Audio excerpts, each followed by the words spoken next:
4ชนิดอยู่ในนี้เขากินยาก่อนทุกคนจะคอยไป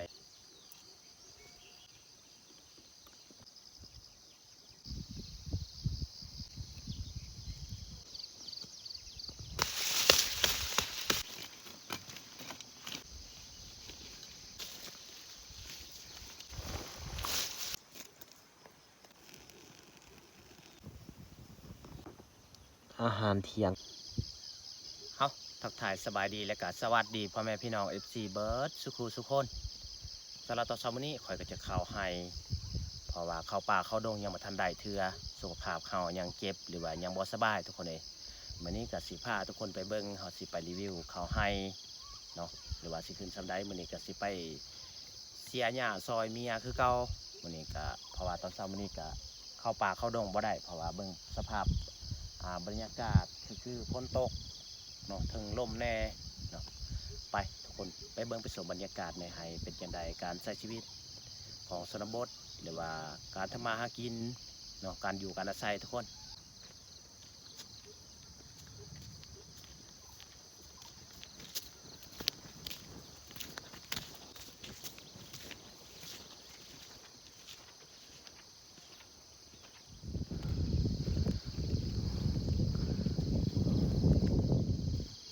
ทุกคนเบิ่ง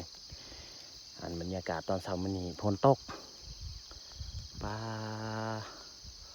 ฝนพลอยมาเถื่อตอนที่จะเที่ยงอันมาเถื่อตกแห้งก็มีคนในหมู่บ้าน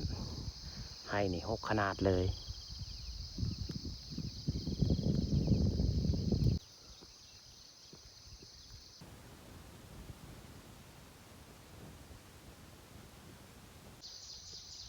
ทางนี้จะแม่นให้พ่อแม่ขอปลูกสลี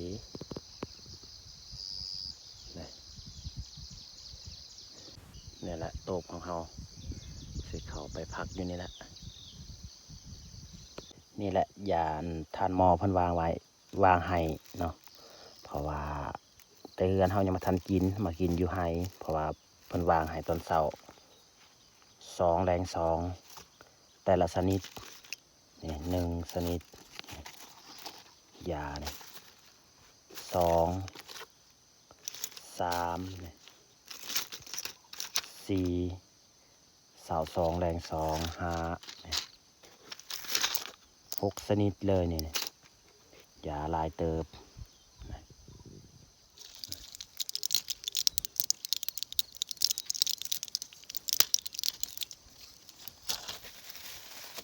ตัวนี้เพิ่นให้อันแช่ใส่น้ำแล้วก็ตีแล้วก็นี่ตัวนี้กินบาดเดียวเลยนี่ทุกคนเบิ่ง1 2 3 4ชนิดอยู่ในนี้5กับตัวนี้กินบาดเดียวกินยาก่อนทุกคนจะคอยไปเฮ็ดเวียกเพราะว่าในโตยังเจ็บแหงถ้าบ่เฮ็ดก็บ่ได้บ่มีคนเฮ็ดซอย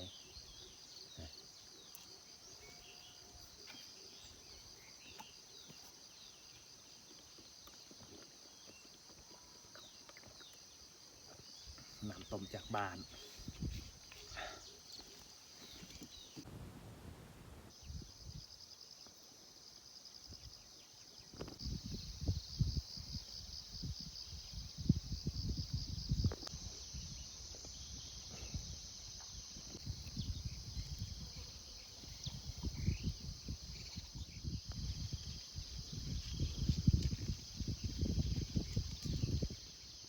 เอาเสียยามื้อนี้ก็คือแถวนี้แหละทุกคนเอาไว้แบบนี้แหละสิเฮ็ดน้อยนึงเพราะว่าฝนตกเมียข่อยก็ใส่แพรยาง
ทางนั้นฝนตกแห้งแล้วพี่น้องเอ้ย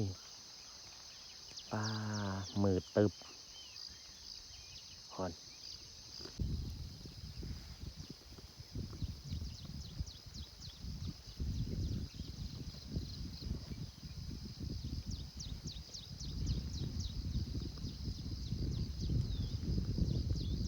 เวลาฝนตกหญ้าก็ดีใจเขาก็ดีใจนี่คือกันกับเฮากินข้าวแซ่บถ้าว่าดูฮ้อนเนี่ยหญ้าก็เฮาสึกลำบากแนวฟันเฮาปลูกก็คือกันนี่บรรยากาศพี่น้องเอ้ยฝนตกพลอยฝนพลอย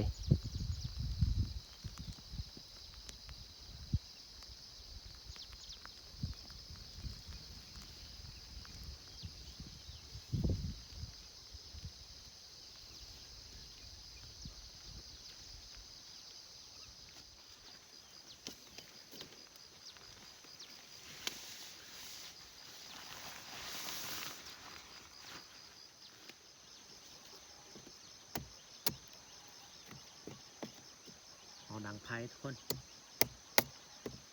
คือ11 โมงแล้ว11หรือว่า12 โมง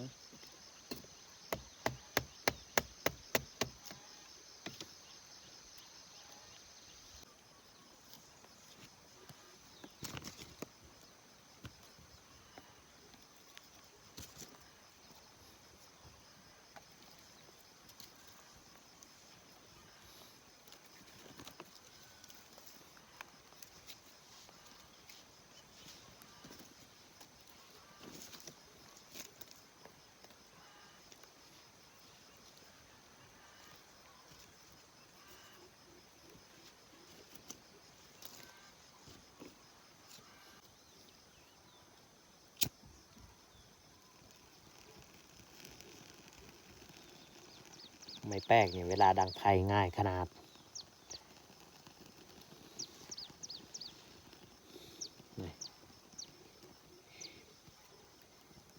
ติดไว้คันมันได้เปียกเนี่ยก็เอาดังบ่ค่อยได้ปานใด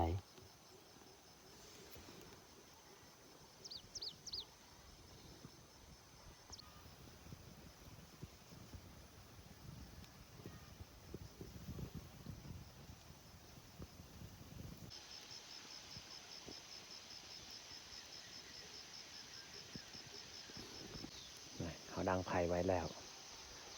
อยู่ในกระโตกเกี่ยมเห็ดกินของกินกับบ่มีย่างลายพี่น้องเอ้ยกินอันซีนแห้งนี่แหละ2-3 เซนฝนตกเนี่ยบ่มียามเสาอ่าเมื่อติเมื่อกินข้าว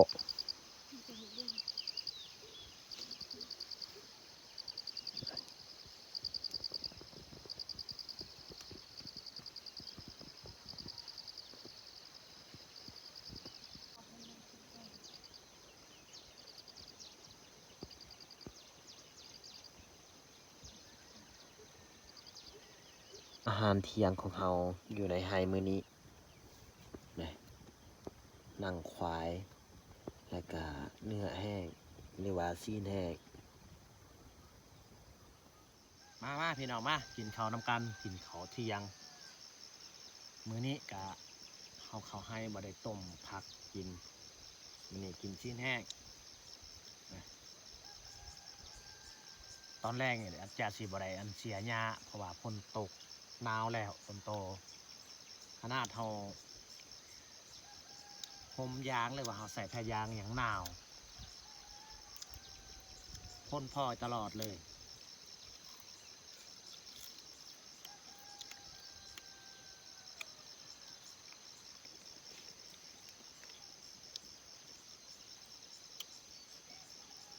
อยู่นี่แหละอยู่ในหมู่บ้านมันเฮา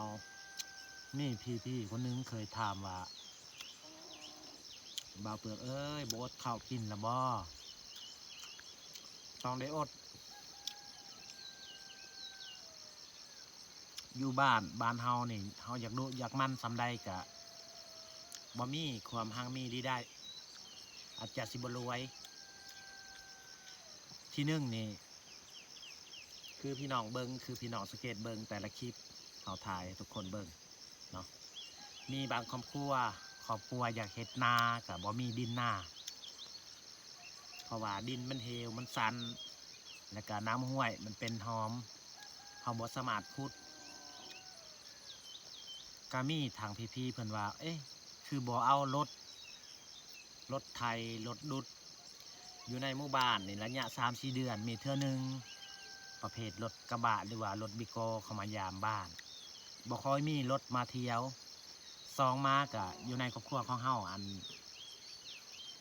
เงินคำสิจางเข้าก็ยังบ่มีเขาสิมีปัญญาเฮ็ดได้บ่ถ้าว่าเฮาขุดกะบ่สามารถขุดได้อาจจะเฮาขุดได้กะมันสั่นมันเฮ็ดอันนี้อาจจะสิสุขภาพเฮาบ่ค่อยดีคันคนดูมั่นกะ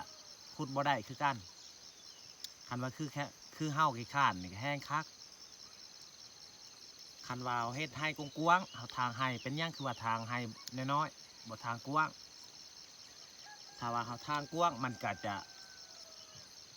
หญ้ามันหกหลายเฮาบ่สามารถเสียได้เพราะว่าเฮาสักเขาให้นี้อันหญ้ามันขึ้นปงขึ้นแต่ดินพุ่นหลายขนาดเฮาบ่สามารถเสียเนาะก็เลยตัดสินใจว่าบ่ค่อยได้ปานใดบ่คืออยู่ในเมืองอยู่บ่คืออยู่ลาวลุมพุ่นละอยู่ชนบทอยู่บ้านนอกบ้านเฮาคันเฮาปลูกมันก็ต้องได้เจ๊ลงจากภูจากผาบางที่สุดพี่น้องเอ้ยถ้าว่าสิจ้างคนในเมืองมาเฮ็ดมาดุดเฮาเกิดมานับแต่ปู่ย่าตายายบ่ค่อยมีเงินค้ำสิจ้างเขาก็เลยเฮาบ่สามารถจ้าง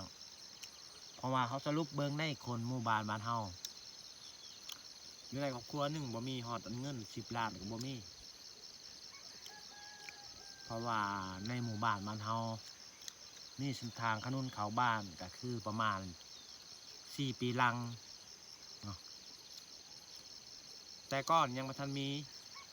อยากกินแตงนัวอยากกินพงชูรสก็ต้องได้ไปย่างซื้อในเมืองพุ่นละได้ไปนอนทางอันนอน2 คืนได้หิ้วข้าวสารหรือว่ามันต้นเจ๊ใส่บะโลแล้วก็นอนตามทางจังว่าสามารถเฮาไปฮอดอันในเมืองจังว่าไปซื้อเกลือเป็นนัวซื้อทรงเสื้อบ่คืออัน3 ปีทางหน้านี้ก็มีเส้นทางอยากสะดวกนิดนึงยกตัวอย่างคนดุคนมั่นเนาะปลูกผักปลูกอย่างต่างๆก็ไม่แต่กินบ่สามารถขายเฮาจังบ่ค่อยได้เงินทุกคนเองเฮาได้สัตว์สาวาสิงก็ไม่แต่กินเวลาไปล่าสัตว์ไปหาอยู่หากินในป่าก็ต้องได้ขึ้นภูลงค่อยพี่น้องเอ้ยยากขนาดคือเจ้าของนี่เจ็บต้องได้ไปหาแพทย์หาหมอใกล้ขี่รถเป็น4-5 ชั่วโมงคือที่กี้ยังบ่ทันมีรถจักรก็ยังบ่ทันมีต้องเวลาคนเจ็บเป็นแห้งร้ายแล้วก็ต้องเอาให้งานในหมู่บ้านไปหามเอาไปส่งหอดหมอของหมอลำบากขนาดแห้งยามคนตกคันในหมู่บ้านคนในหมู่บ้านบ่พร้อมก็ไม่แต่สละเวลานอนตายอยู่ในเฮือนเฮานี่แหละอยู่ในหมู่บ้านนี่แหละเพราะว่าเขาบ่สามารถไปหามจะมีคนในหมู่บ้านบ้านเฮาเมื่อวานนี้คนอันใกล้สิคลอดลูกต้องได้ไปห้ามเอาจากบ้านเฮาไปส่งอยู่สุขศาลาเพราะว่ารถใหญ่เดี๋ยวนี้มันขึ้นบ่ได้แล้วฝนตกดินเส้นทางมันเจือน